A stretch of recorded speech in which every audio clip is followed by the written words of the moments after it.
Hello po, kamusta po kayo? For today's video po ay pupunta naman po tayo sa Area 2. Ay bali po, ang kasama ko po ngayon ay si Lulu, pero bago po, idadaan nga po muna kami din sa may gulayan. Gawa ng si Lulu po ay nagpapakuha sa akin ng pechay, para po mamaya ay may lulutuin po doon. Bali po, si Lulu po ay pumarada muna dun sa may tabi. At yun nga po, bago po tayo kumuha ng gulay, tayo po yung nagpapaalam po lagi muna kay Kuya ka best friend. Syempre po, kailangan po yung magpapaalam muna, hindi po tayo yung basta kuha ng kuha. Ito pong dalang pechay ko, hindi ko na nga po binidyuhan nung kinukuha. Gawa ng pong tatagal pag binidyuhan ko pa po, tsaka po si Lolo po yung nag-iintay din. Gawa ng wala pa po kasing tao dun sa area 2.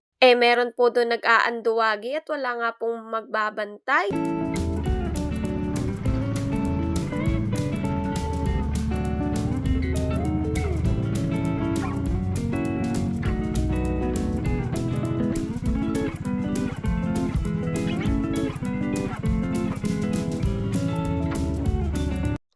Yan, hello po. Tayo po ngayon po ay kasama po ni Lolo din sa may area 2. Gawa ng kami po ay magbibilad ng palay.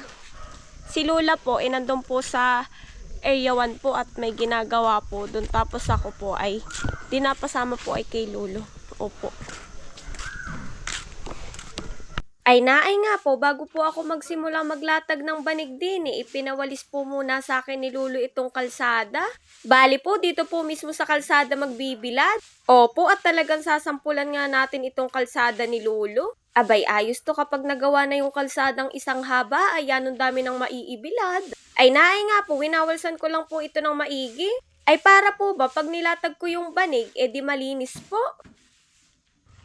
Ay naay nga po, nung tapos ko na pong walsan, isinimulan ko na nga pong ilatag itong banig. Bali po, tutulungan lang po tayo ni Lulu na maglagay nitong palay, tapos ako na po yung magbabantay nito. Ito nga pong banig, galing pa po sa bayan, kaya po dinala nga po ni Lulu at para nga daw po makapagbilad din. Paano ba naman po, kahapon po ay nag-ani, kaya po ngayon pinagbibilad nga po tayo din. Pwede naman po sa bayan na magbilad, kaso sabi po ni Lulu, idini na nga lang daw po. Para syempre at matistingan nga din natin itong kalsada. Meron naman po akong katulong pagbibilad at si nanay nga po ay susunod mamaya dito. Kaso po, dahil nga po wala pa si nanay, isinimulan ko na nga pong ilatag itong banig kasi sayang po yung init.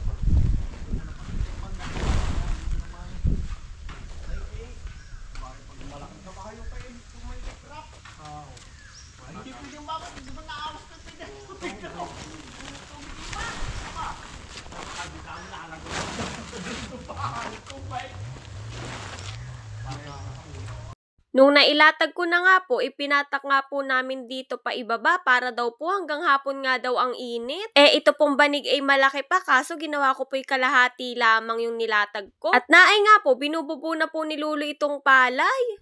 Ito po kasi ay kailangan talagang ibilad bago muna ipabayo. Kailangan po ba ito'y malutong muna? Pagkatapos po, kapag malutong na, pwede na po yung ipabayo. Siguro po, ito po ay siguro isang bilad pa pagkatapos nitong buong maghapong are. Ito nga po at kinakalat ko po yung palay. Ay naay nga po at ginamitan na po namin ng paa. Bali po, tulong po kami ni Lulu pagkakalat nitong palay.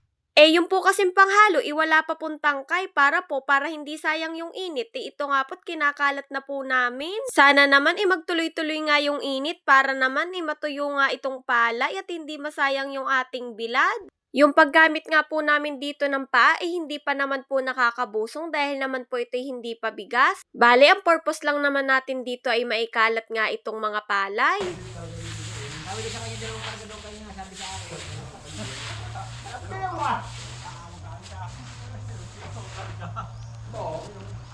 Ngayon naman po ay kukuha po tayo ng ibang tatangkay dun sa panghalo ng palay. Kami po ay pupunta po dun sa may kawayanan. Bali po yung kawayan, yung po yung magsisilbing pangtangkay.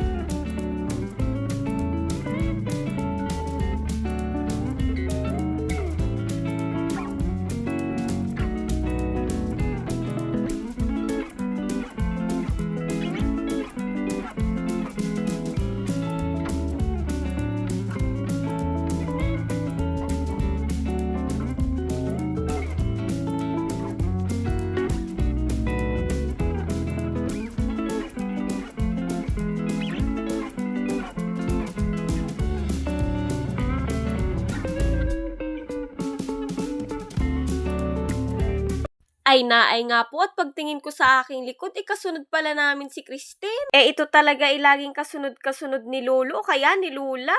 Ayos din to, para may bantay kami. Ay, sa totoo lang, ito nga si Christine ay matapang pa compared dun sa mga asong malalaki dun sa amin. Abay, kapag binibigyan mo ng pagkain, talaga nga nakikipag-agawan siya. Abay, tapos yung malalaki pa yung lumalayo at takot nga pag nasikmatan nitong si Christine. Christine? Ay naay nga at may nakuha na nga si Lulong kawayan. Bali, inaalis nga lang ito yung mga sanga-sanga nito para malinis, tsaka pag dinala ay yung isang haba na nga laang. Ito nga kawayan na to ay yung nakatumba na nga pagdating namin para hindi na nga magtataga ng panibago at ito naman ay pwede na rin. Kailangan lang tong linisan at alsin nga itong mga sanga-sanga para naman pag sinuksok yung panghalo, di okay na, pwede nang magamit.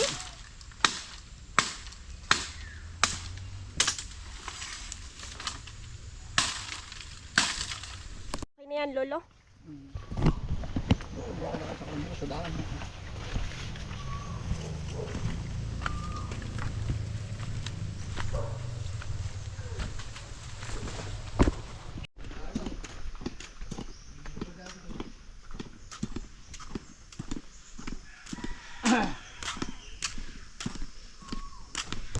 Ito nga yung panghalo namin ng palay. Bali, ito nga ay gawa laang dun sa takip ng drum. Tapos, shinip nitong parang suklay-suklay. Ay naay nga at isusuksok nga lang itong kawayan din sa may butas. Tapos, pupukpukin lang hanggang sa bumaba nga at masiksik. Tapos, kapag okay na, ay pwede na nga ay ang panghalo.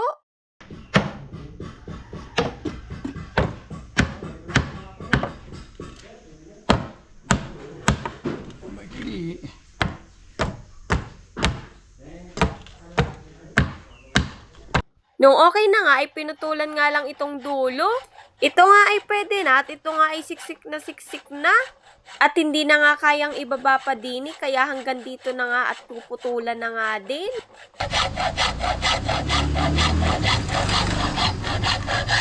Yun, pwede na ako maghalo.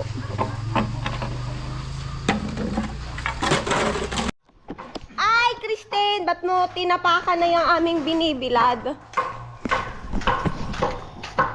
Christine, huwag ka dyan sa binibilad namin. Ay naay nga at tinistingan ko na nga itong panghalo. Abay ayos at ang ganda nga na rin. Bali nga, ikakalat ko lang ng maayos itong palay para naman hindi sayang yung space. Sayang nga at dapat pala ay nilatag ko na nga ng buo itong banig. Para nga sana, mas manipis sana itong pagbibilad ng palay. Di ibig sabihin, mas madaling matutuyo nga ito. Pero okay lang at nandito na nga din. Ang mahalaga ay maibilad nga natin at hindi masayang ito ngayong araw. Si Lolo ay may gagawin kaya bali ako talaga ang maghahalo din. Pero sabi ko naman po may katulong nga ako din at si nanay po mamaya ay paparini nga. Yung pong pagbibilad dapat po mayat-maya talaga iyong hahaluin. Para nga maging balance nga yung pagkakalutong itong mga palay. Time check, 9:30. 9:30 na ng umaga. Ay naay nga po at pangalawang halo ko na nga po na rin. Bali po si nanay po ay hindi pa po dumadating kaya po ako muna ang maghahalo na rin. Maigi din po ba at maganda ang panahon ngayon? Di yun nga po makakapagbilad tayo ng maayos.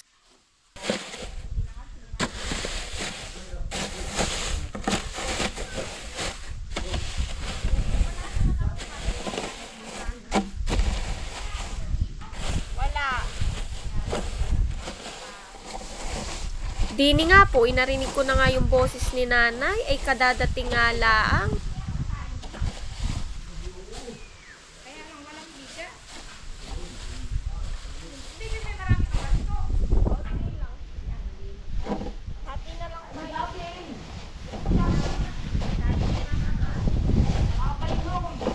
Tapos na nga po tayo maghalo at nandito na din po tayo. I-update ko kayo din sa may kalsadang ginagawa. Ito nga po ay mahaba-haba na compare dun sa nakaraan na kalsada. Dito po inilalagyan na nga nila ng palatandaan kung hanggang saan yung kalsada. Bali dito po inilalagyan na nga po ito ng mga bato-bato tapos sinisiksik na nga po nila. At naay nga po at mukhang hanggang dito po yung kalsada munang gagawin. Ngayon naman po ay mga 10:30 na po. Bali po, yung iba pong halo ay hindi ko na po binidyuhan. Kami naman po ay halinhinan din ni nanay dito paghahalo kaya okay lang po at hindi naman po mapagod. Ayun nga pong nasa likod, ibali po sinesementuhan na po nila yung kalsada. Ay tingnan nyo naman po kung hanggang dulo na nga yung nasementuhan. Di kung lalagyan lahat ng binilad yun ay yanong haba at madami nang maiibilad. Ito kasing binilad ko ay isang sako nga lang po ari. Siguro kung hanggang dulo baka makakalimang sako ka. Ito nga po at tayo po'y magpapakain naman ng mga aso. At itong pusa na si Alien ay naandito rin. Buti nga at hindi nga nila binababag itong pusa kahit kasali-kasali nila sa pagkain. Marurunong din ba itong mga aso? Kasi di ba po kadalasan ang aso at pusa ay lagi talagang magkaaway. Ay naay nga po itong binigay kong mga pagkain ay ubos na agad. Yanong bibilis. Dito ko na din sila pinakain sa dahon para naman hindi makalat nga tapos isang tapunan na laan. Ay talagang si Kristen ay nakikipag-unahan lagi sa pagkain Dini nga po alauna na yung oras. Tapos si nanay naman po ay nakatulog. Kaya ito at ako na muna uli yung maghahalo na rin. Ito nga po yung sabi ko na kailangan po talaga'y alaga ito sa halo. Hindi mo ito pwedeng pabayaan na laang buong maghapon. Bali po kami po ay tapos na din kumain. Tapos si nanay nalimutan ba namang magdala ng kanin? Maigi na nga lang at madami-dami akong dala. Kaya ayun, di sabi ko share na nga lang kami.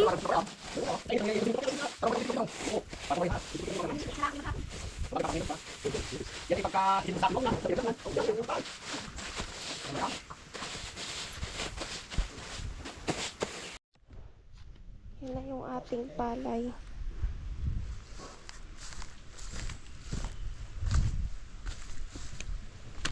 Tapos itong kalyo din ay dinudugtungan na.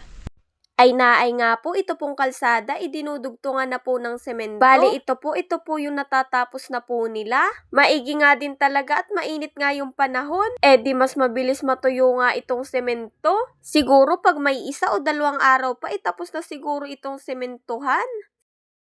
Ang oras na po ngayon ay 3:00. Ito po at kami po yung magsisimpa na ni nanay nitong palay. Bali po, nahalo na din po namin yan ng ilang beses. Mamaya po kasi ay lilom na din. Tapos po si nanay po ay uuwi din agad. Gawa nang siya daw po ay pupunta pa sa bayan at may aasikasuhin nga. Abot na din naman po yung pagsisimpa namin dahil po maya-maya ay maglililom na din. Pero po, ito po ay hindi pa tapos at bukas ito po ay ibibilad pa rin. Pagkatapos nun, ayun po at pwede nang ipabayo.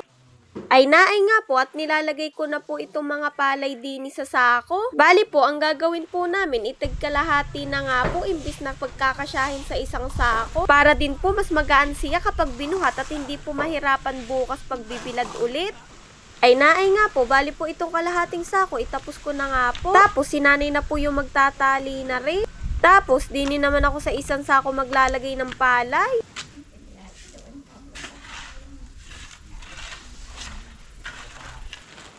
Nung tapos na nga po, ay ito naman po at titiklopin naman namin aring banig. Bali itong banig ay iiwan na nga namin dito dahil bukas nga igagamitin pa ari. Aayusin lang yung pagtitiklop para bukas ay madali lang ulit paglalatag.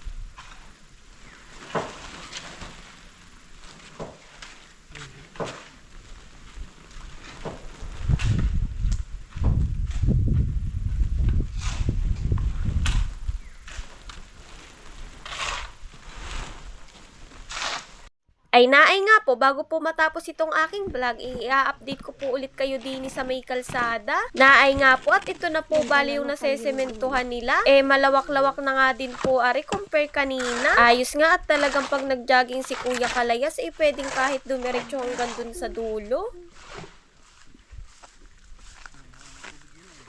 Naay po at hanggang dito na lang po yung aking vlog. Salamat po sa palagi pong nanonood. Mag-iingat po kayo at palagi pong alagaan ang pangangatawan. Hanggang dito na lang po ulit ang aking vlog. Bye-bye! Ingat kayo palagi.